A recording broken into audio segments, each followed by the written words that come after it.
Starostlivosť o duševné zdravie je podstatnou súčasťou našich životov. Niektorí si svoje skúsenosti nechávajú pre seba, iní sa neboja priznať aj verejnosti, napríklad formou sociálnych sietí. Takýmto príkladom je aj herečka, spisovateľka a influencerka Kristína Tormová. Kristína, pekný deň ti prajem. Aj tebe sa mi páči, aký máš taký redaktorský flow. A človek je zvyknutý. Ja viem. Pár rokov som robil v rádiách, takže... Ja to oceňujem. Tomu. V každom prípade ďakujeme, že si na nás našla čas. Na úvod by som sa ťa opýtal, čo ťa vlastne viedlo k tomu, že si o tých svojich skúsenostiach s depresiou nemala problém hovoriť napríklad na sociálnych sieťach. Vieš, ono je to totiž to tak, že keď som ja o tom začala hovoriť, ešte ani neexistovali sociálne siete. Ale rozumiem, že vtedy si ešte nežil, Peťa, takže nemôžeš to vedieť. Posledný rok. Hej, nie, vieš čo, to už je viac, to je asi nejakých 18 rokov dozadu a naozaj, že vtedy ešte sa ani na internete nepísalo o žiadnych depresiách. Ono aj hovorí, že o depresii, akože mám, ja nemám úplne, že depresiu, hej, že to nie je úplne tá moja diagnoza, ale tak to je jedno, proste bavíme sa o duševnom zdraví, respektíve o duševnom nezdraví, takže vlastne tam asi tá diagnoza nie je úplne dôležitá ju presne pomenovať tým číslom.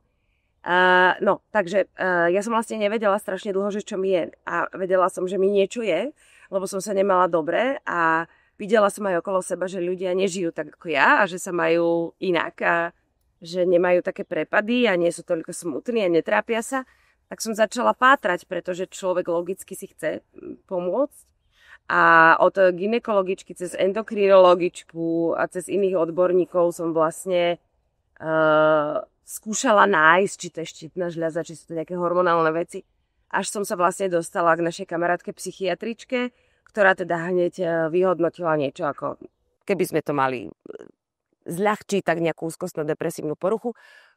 Vlastne dostala som lieky, začala som chodiť na terapie a naraz som zistila, že sa mám dobre a že ten život, ktorý mám, je miliónkrát kvalitnejší než ten, čo som mala. A začala som o tom hovoriť preto, lebo som si uvedomila, že je to strašne fér to povedať aj ostatným, že sa nemusia mať zle a že sa s tým dá niečo robiť. A potom aj keď som tie lieky vysadila, tak už som vlastne akože mohla fungovať aj bez nich, pretože som sa ako keby naučila,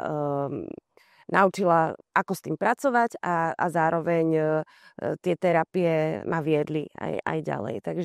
Takže jediný dôvod, prečo som o tom hovorila, je ten, že som chcela vykričať do sveta, že nemusíte sa trápiť. A zároveň som sa stala ako keby takým vlastne aj prvým človekom v tejto krajine. Samozrejme, že som si s prepáčením odtentočkovala strašný hejt a doteraz mám nálepku psychopatky a psychicky chorej osoby. To mi píšu úplne zdraví ľudia, samozrejme. Ale stalo to za to, lebo som pomohla strašne veľa ľuďom. Ty si spomínala, že veľa ľudí, ktorí sú teda, nazvime to zdraví, ti hovorili nemoc pekné slova, písali ti hejty a podobne. To ešte stále pretrváva. A ešte aj doteraz. Ako sa s tým vyrovnávaš? Berieš to tak v pohode, že si mávneš rukou? Ja, že sa opýtaš, že berieš lieky. To sa Čo, hej, nie. Kľudne sa pýtať, beriem lieky, ale... A to nie je vôbec žiadna hanba, lebo si myslím, že keď človek má nejaký zdravotný problém, je predsa normálne, alebo ho niečo bolí, že si dá liek a naozaj si myslím, že je horšie, ak niekto by tie lieky potreboval a neberie ich. Hej. Ako sa s tým vyrovnávam, zvykla som si. Vlastne s tým nesúhlasím, že hovorím, že zvykla som si, lebo si nemyslím, že na také veci by si mal človek zvykať. Ale nič iné mi neostávalo, pretože som ako keby túto tému nechcela stiahnuť zo svojho verejného života a považujem ju za veľmi dôležitú, pretože vidím naozaj, že koľkým ľuďom to vie pomôcť, že sa v tom necítia sami a opustení a to je v tejto téme veľmi dôležité. Aj koľko možno ľudí si nezobralo život vďaka tomu, že vedelo, že sa dá s tým niečo robiť a to je veľmi dôležité, lebo to už si tak dovolím neskromne povedať, že som zachránila niekoľko ľudských životov a poznám už tých ľudí a to mi príde, že to sa oplatí aj za tie hejty. Takže takto sa s tým vyrovnávam, že som si zobrala plusy a minusy a tie plusy vlastne presahujú tie minusy, takže tam nie je dôvod váhať, či s tým pokračovať alebo nie. A zároveň aj tie terapie ťa naučia nejak s tým pracovať a v podstate bohužiaľ ja nechcem žiaden ľudský život bagatelizovať alebo čo, ale tí ľudia proste pre mňa nie sú dôležití. A naučila som sa s tým takto pracovať. Samozrejme, že kedysi som mala z toho veľké úzkosti a bolo to hrozné, ale teraz už si skôr myslím, že tí ľudia by možno potrebovali pomoc, ak žijú s takou nenávisťou voči niekomu, alebo ak majú potrebu niekoho takto verejne linčovať alebo hejtovať, si myslím, že asi sa nemajú úplne dobre. Čoraz viac sa v poslednom období hovorí o tom, že by sme si mali udržiavať svoju duševnú pohodu, svoje duševné zdravie. Aj, že som o tom počula. Len niektorí ľudia, možno keď sa necítia úplne v poriadku, sa nazvime to hanbia ísť k psychológovi alebo nájsť odbornú pomoc. Prečo by to mali urobiť čo najskôr? Možno aj z tvojich skúseností. Ty si spomínal, že ste robili s psychologičkou Zipečka rozhovor, tak vlastne Marek Madro Zipečka mi raz na toto veľmi peknú vec povedal, že keď som sa ho opýtala, keď by človek mal vyhľadať odbornú psychologickú pomoc, tak on mi povedal, že no hneď ako ho to napadne vôbec. Takže to by som odkázala, je to hrozne ťažké, lebo naozaj zohnať termínu psychologa alebo psychiatra nie je jednoduché, naozaj je to veľmi poddimenzované a preto si naozaj myslím, že Marek má pravdu nie len z toho psychologického pohľadu, ale z toho praktického, lebo reálne, kým dostanete termín, tak prejdú možno 2 mesiace, 3, ak vôbec ho dostanete. A to hovorím o Bratislave, takže neviem, ako je to v iných mestách. Takže hneď. A myslím si, že to nemáme jednoduché, lebo vlastne aj ako keby ľudia, ktorí sú možno na čele tejto krajiny, vlastne veľmi bagatelizujú duševné zdravie a vlastne aj škaredými slovami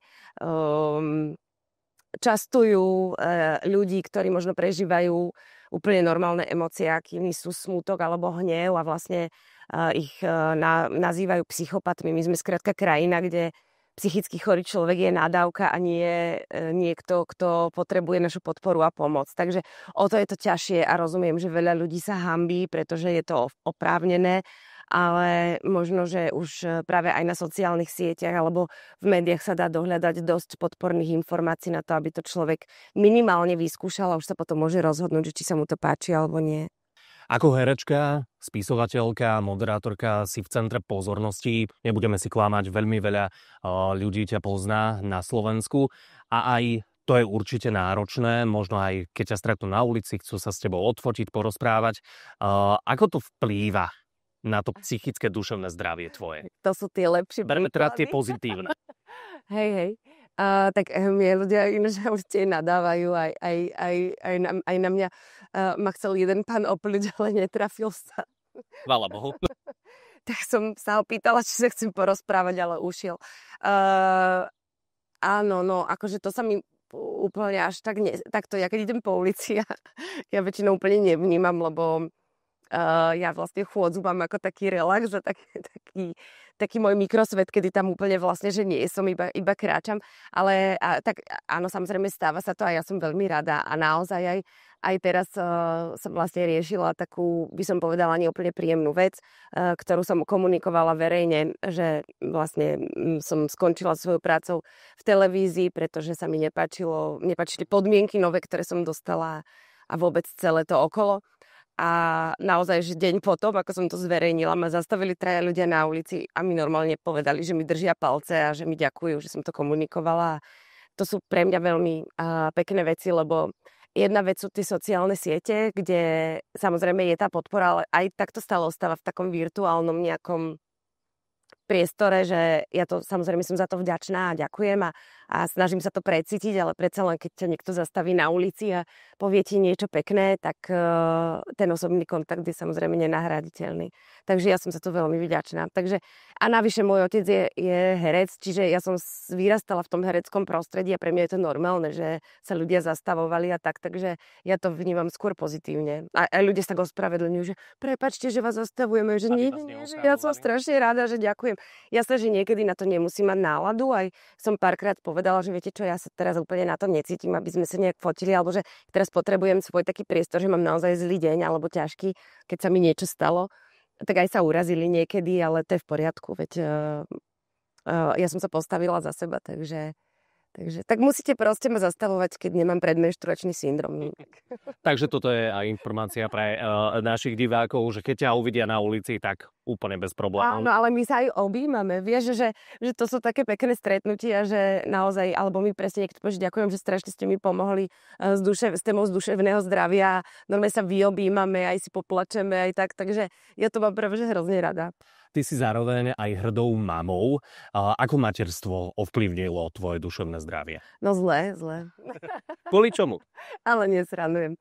No tak je to také, že vlastne človek, teraz nehovorím, že zle, to akože nadväzujem na ten humor, že je to samozrejme náročné v tom, že človek má prosto 24 hodín denne impulzy, vlastne na deti myslí, aj keď tam nie sú a keď tam sú, tak to vlastne úplne nestíha naplniť všetkých potreby, potom má z toho výčitky, potom nedaj Bože zakričí, potom vlastne rieši, že to tak nemusel riešiť a je to hrozne veľa a to ešte nehovorím o tých praktických veciach, samozrejme myslím, že všetci rodičia vedia, čo to všetko obnáša, takže človek tam na seba nemá príliš veľa času, ale čo je na tom pozitívne je, že si to uvedomí v istom momente a snaží sa ho nájsť a snaží sa o seba postarať a nejakým spôsobom zabezpečiť seba, aby potom vládal rodičovať.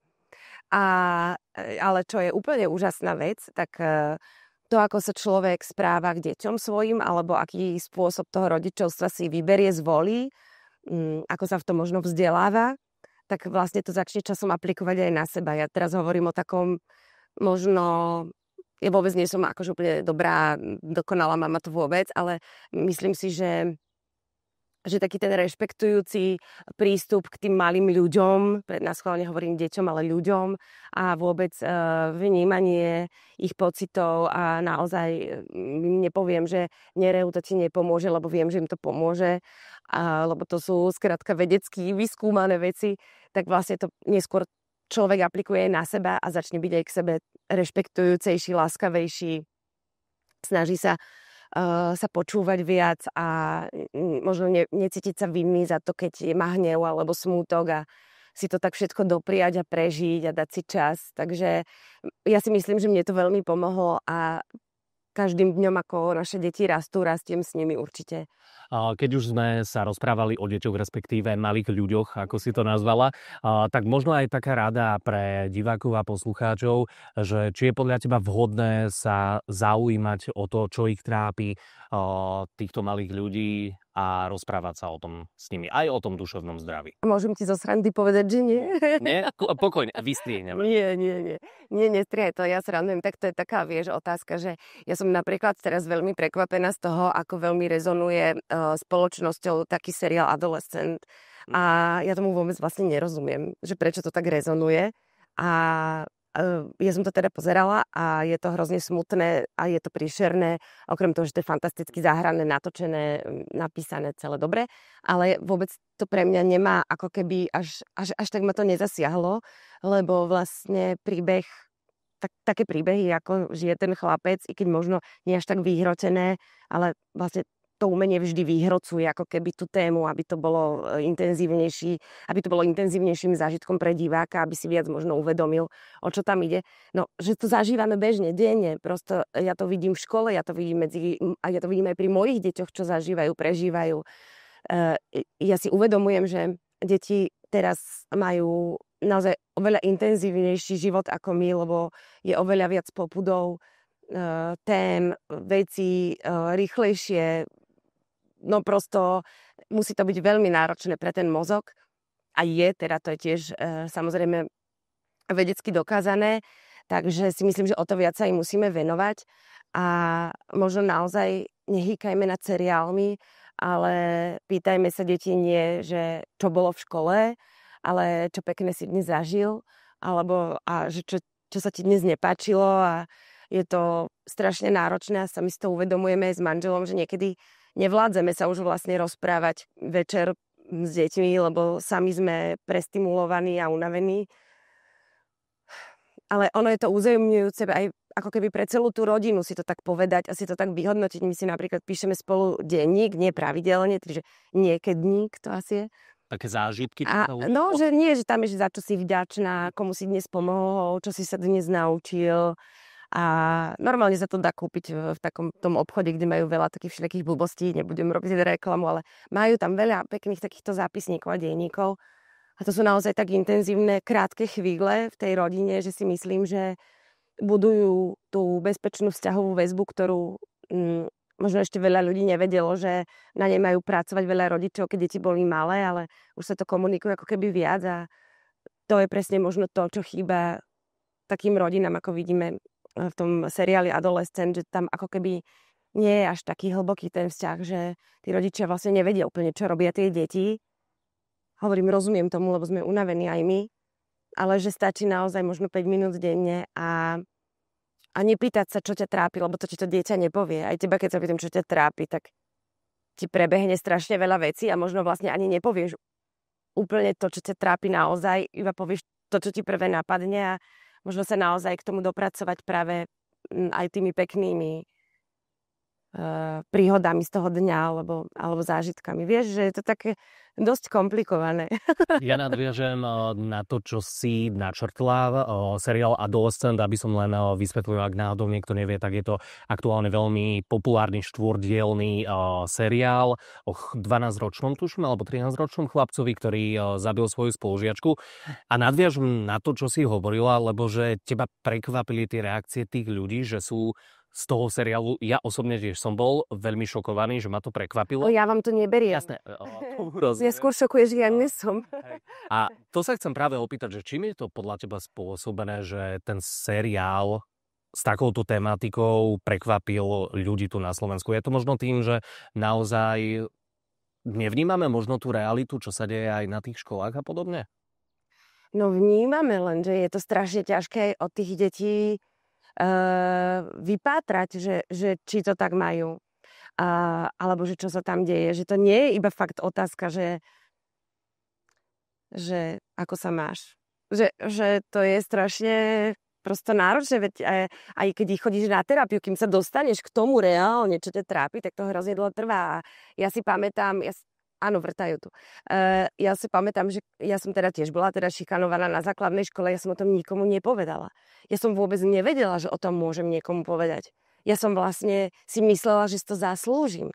Ja som vlastne myslela, že je to bežné a vôbec som nevedela, že to je problém, ktorý by sa mal riešiť. Vieš, že toto si už myslím, že trošku viac vieme a ja by som len dala taký akože príklad, čo je pre mňa jedna vôbec z najťažších tém, ktoré som zažila nie v mojom osobnom živote, ale v našej spoločnosti, je vražda Juraja a Matúša, ktorá, vieš, my sa tu fakt akože dojímame nad adolescentom, alebo rozčuľujeme, alebo hoci ktorú silné emócie to vyvoláva, ale tu sa naozaj stala vražda Juraja a Matúša.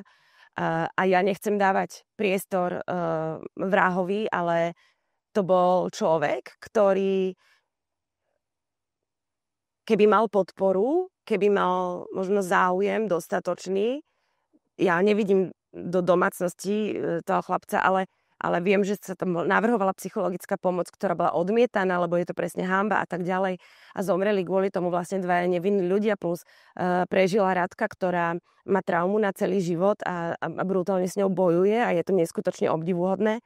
Ale že poďme teda sa viac zaujímať o to, čo sa deje v realite, a prestaňme o tom písať statusy a vypníme ten počítač. A akože ja som tiež úplne inak závislá na sociálnych sieťach, hej. Ale že prenesme sa do tej reality a že možno naozaj podporme ohrozenú komunitu. Teraz to je jedno, že či je to queer komunita, alebo či sú to Rómovia, alebo či sú to deti zo sociálne slabších rodín, deti jednorodičov. Môžeme si vybrať. Alebo či sú to nejakí migranti, alebo ukrajinské deti. Máme strašne veľa slabších skupín, ktorí potrebujú našu podporu a vnímanie a poďme sa im venovať. Lebo to si myslím, že bude mať na spoločnosť oveľa silnejší dosah, aj zdieľanie tých príbehov, možno aj tých dobrých, ako sa niekomu pomohlo a tak ďalej, ako to, že tu budeme teraz hýkať nad seriálom. Pretože keby sa pomohlo včas vrahovi Juraja a Matúša, tak mohol aj on žiť, mohli žiť aj oni a tak ďalej. Hej, že iba mi to príde také trošku paradoxné, že sa v našej krajine udeje takáto veľká vec a my už sme na to možno aj zabudli a ďalej tu šikanujeme queer komunitu a neviem, no prosto ja to mám takto, že to mi príde oveľa silnejší príbeh ako príbeh, ktorý napísali nejakí scenáristi. Keď už sa Ale to som ja. Jasné. To som ja, hej. Akože ja sa teším, že, aby som to ešte doplnila, že ja sa teším, že ten seriál tak rezonuje a veľmi sa teším, lebo ak to len jednému rodičovi z 10 otvorí oči a povie si niečo tu nie je OK, lebo tam sa aj tí rodičia rozprávajú, že ako sme mali vedieť, že má nejaký problém. Ako sme to mali vedieť, však on tam bol v tej izbe, veď my sme si mysleli, že je v pohode a pokiaľ len jednému rodičovi to spôsobí to, že zaklope na tie dvere, otvorí ich a vojde do tej izby, napriek tomu, že to dieťa na to nie je zvyknuté sa rozprávať takto so svojimi rodičmi, alebo skrátka nemajú taký vzťah. Ja by som len strašne chcela podporiť všetkých rodičov, ktorí si myslia, že už je neskoro, alebo že to dieťa s nimi nekomunikuje, že poprvé, že možno naozaj stačia tie 2 minúty denne alebo 5 minút denne. A druhá vec je, že tie bezpečné vzťahové väzby sa dajú budovať a dobudovať hocikedy. Ja viem, že sa hovorí, že tam treba ten bonding pri pôrode a treba skrátka už tamto nadobúdať. Áno, to je asi ideálne, ale tiež som to pri prvých 2 deťoch až tak nemala, lebo som o tom nevedela. Ale dá sa to hocikedy ako keby doplniť. A podľa mňa to netreba vzdať a netreba sa o to pokúšať. Možno aj s podporou odborníkov. Keď už sa rozprávame o tých mladých ľuďoch, tak otázka na záver. Čoraz viac mladých ľudí naozaj trávi čas na tých sociálnych sieťach. Niektorí z nich by sa... Starých. Aj stredná generácia, mladí, dôchodcovia, jednoducho ľudia trávia veľmi veľa času na sociálnych sieťach, však poznáme to aj sami na sebe. A niektorí z mladých by sa chceli aj presadiť možno v tom show biznise. Čo by si takýmto ľuďom poradila, aby to zvládli po duševnej stránke? Ja im to neodporúčam. Ja im to proste neodporúčam. A možno, že si... Ja viem, že tá rýchla sláva môže byť lákavá, pretože ľudia mladí túžia byť videní, počutí, chcú na seba upútať, častokrát práve preto, lebo im chýba možno nejaká pozornosť. A tiež mám samozrejme rada, keď mám predstavenia, ľudia na záver zatlieskajú, lebo je to príjemná odmena a sa človek tak akože chvíľu cíti, áno, že je to príjemné, ale ja to asi neviem vysvetliť mladým ľuďom, ale to nie je prosto dôležité. Dôležité, aby nás videli tí, na ktorých nám záleží a tí sú často v tom offline priestore a myslím si, že budovanie tých vzťahov offline a komunity dodá človeku oveľa väčší fame vnútorný ako sociálne siete a ja to tiež robím vlastne ako prácu a nevždy z toho mám radosť a to som 42, skoro 43 ročná osoba, myslím si, že s bohatými už skúsenosťami, aj čo sa týka hejtu, aj všetkého a napriek tomu ma to vie prekvapiť a vie to ublížiť.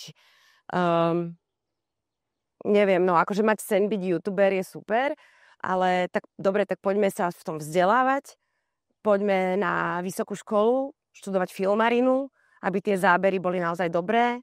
Poďme študovať dramaturgiu, aby sme vedeli písať, aby sme si vedeli spraviť nejaký koncept. Poďme študovať, ja neviem, marketing, spravme si kurzy, naučme sa okolo toho naozaj vzdelajme sa, aby sme to robili naozaj poriadne, až vtedy môžeme vyniknúť. Lebo mať rýchlo veľa followerov je iba chvíľa, to sú prosto rýchlo kvasné zážitky a oni pominú a potom ten pád môže byť veľmi ťažký. Takže ja si myslím, že ak mám niečo radiť, a ja to nerobím úplne rada, lebo proste to všetkých otravuje, ale ja som za budovanie komunity a vzdelávanie sa. Kristína Tormová, ďakujeme veľmi pekne za tvoj čas a verím, že sa vidíme. Áno, verím aj ja. Ďakujem veľmi.